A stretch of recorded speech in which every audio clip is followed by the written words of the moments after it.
Do you have it now? John Denver's last words. We're reviewing that fateful day on taking off. Sunday, October 12th, 1997.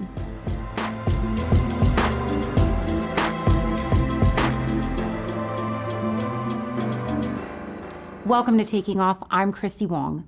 Today's episode is brought to you by Flying Eyes, Colton Mortgage, and Marshall Security Services. More on them later, but first, we're exploring more high-profile G8 crashes on the channel, and this is one that I've been interested in for a while. Many people remember John Denver as a folk singer and actor. He was also an activist and general do-gooder, and it's widely known that he died in a plane crash in the 90s, but what exactly happened? I've been doing some research on this crash, and I feel like I've gotten to know John Denver pretty well now. In order to understand the crash, you have to understand John Denver. To be honest, I knew about some of his music, but didn't really know much else about him. I assumed he was a pilot, but then again, a lot of actors and singers are because, let's face it, flying's pretty cool.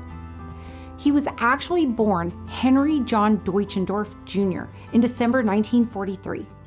Jr. because he was named after his dad, Henry Deutschendorf Sr., a U.S. Air Force pilot.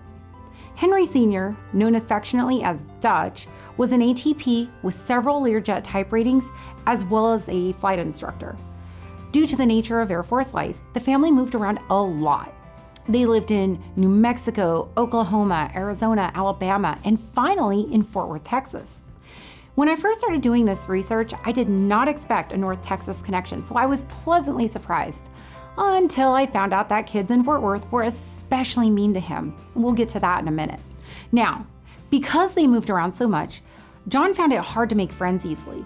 He was super introverted.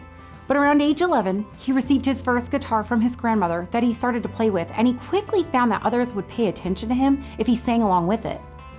This is when his family was living in Montgomery, Alabama, which he hated because of the general bigotry, hatred, racism type of environment of the 1950s, so he stayed pretty shut in.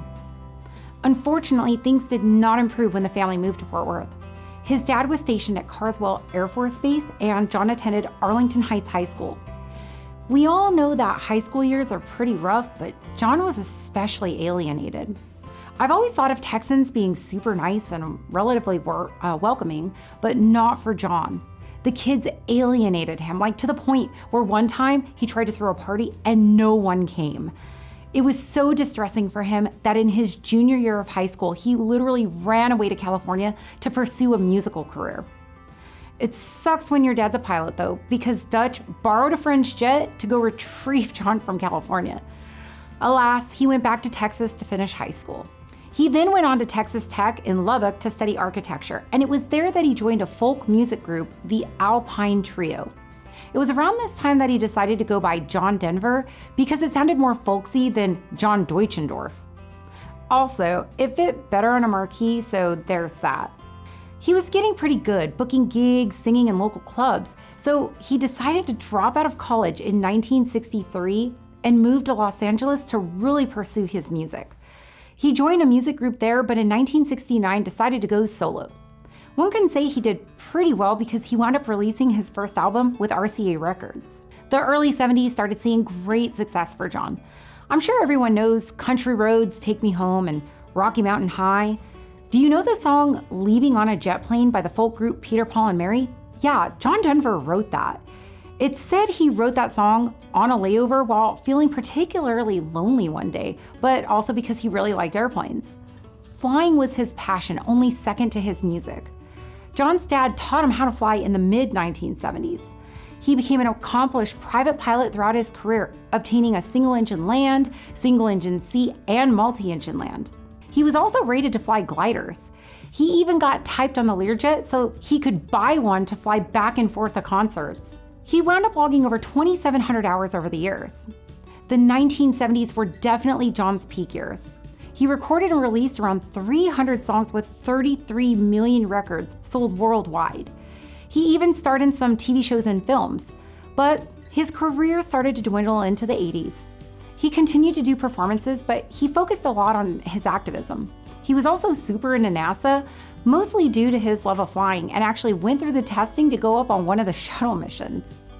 And although he was a finalist, he never actually went up. In the 90s, he continued supporting different causes, but also his personal flying. Friends of John said that he was kind of a daredevil when it came to flying, though. He loved aerobatics and glider flying and would cut the engine on his plane 35 miles from Aspen just to show off that he could glide it in. He owned a Christian Eagle, a Waco, and a couple of Cessna 210s. Shout out to Dan. And in 1997, he was looking for a new thrill. That's when he found the Long EZ. The Rutan Model 61 Long EZ is a popular home-built aircraft with a canard layout, which was designed by Burt Rutan's Rutan Aircraft Factory. It's derived from a previous design, the Very EZ, as a larger version. Now let's talk about this particular Long EZ. It was built in 1987 by a builder in Texas. It had a unique modification to it that the fuel selector was placed over the pilot's left shoulder. This was contrary to Rutan's original design, which had the fuel selector placed on the floor. The original builder modified it this way to prevent having the fuel lines run through the cockpit where they might rupture during a belly landing. But Rutan had actually accounted for this by strengthening the fuselage below the fuel switch to provide additional protection of the fuel lines. Another interesting modification was the engine. The original design allowed for a rear-mounted 100 horsepower Continental 0200 or a 115 horsepower Lycoming 0235. This particular plane had a 150 horsepower Lycoming 0320 on it, making it very fast.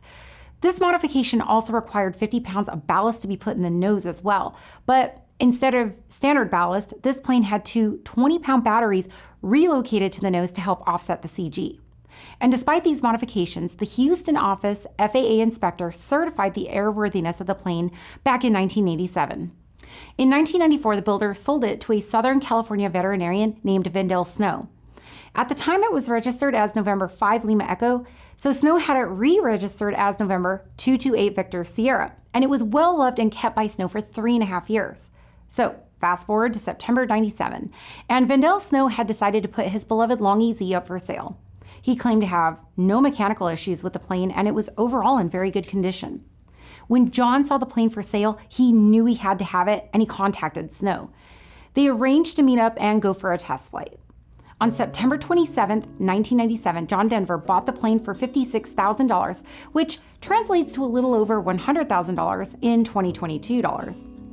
He had a local flight instructor who was very well acquainted with the Long EZ ferry it to an aircraft paint shop so that he could get it repainted and branded with the new registration, November 555 Juliet Delta.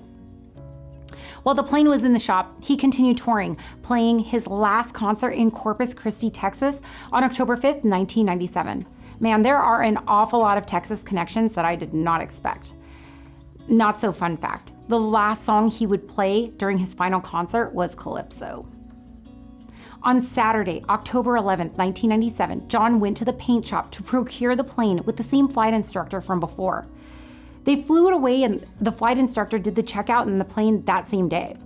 The checkout consisted of 2 touch-and-go landings and some slow flight maneuvers, all consisting of about a half an hour. They also reviewed aircraft systems, including the wonky placement of that fuel selector valve. The instructor called it good and John was on his way. The next day, Sunday, October 12th, John went to play golf with friends.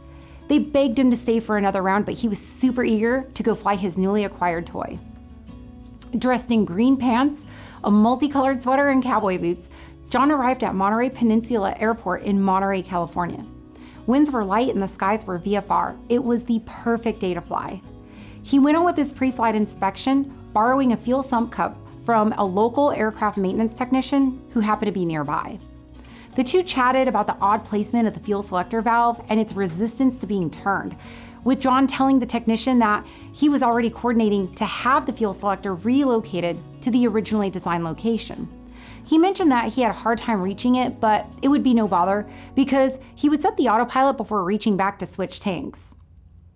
John returned the fuel sump cup and, when asked, declined fuel service. Just after 5 p.m., with less than half a tank of fuel in the right wing and less than a quarter of a tank in the left wing, John contacted ground control and received his taxi clearance.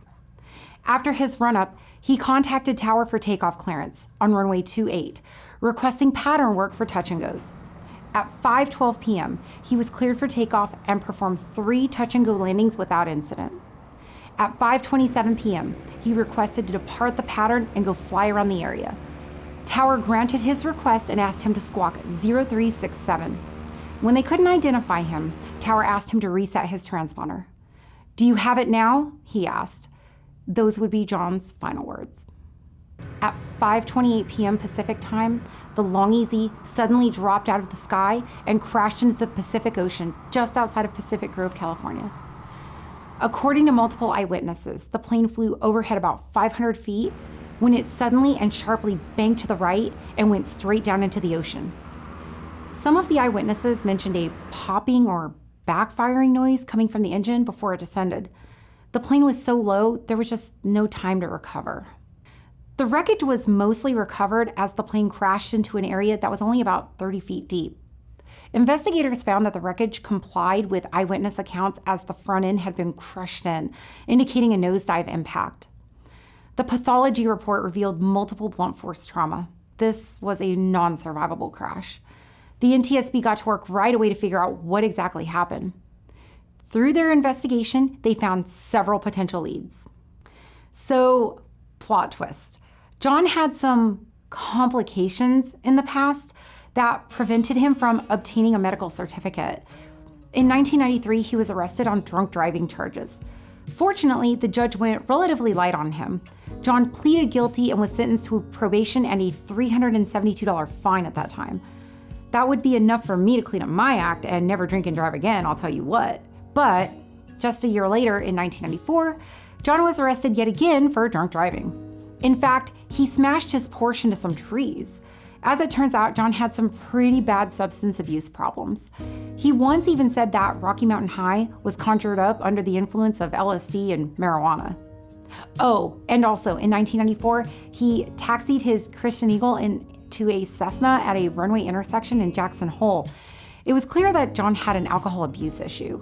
He went into rehab and was told that his continued airman medical certification remains contingent upon his total abstinence for use of alcohol.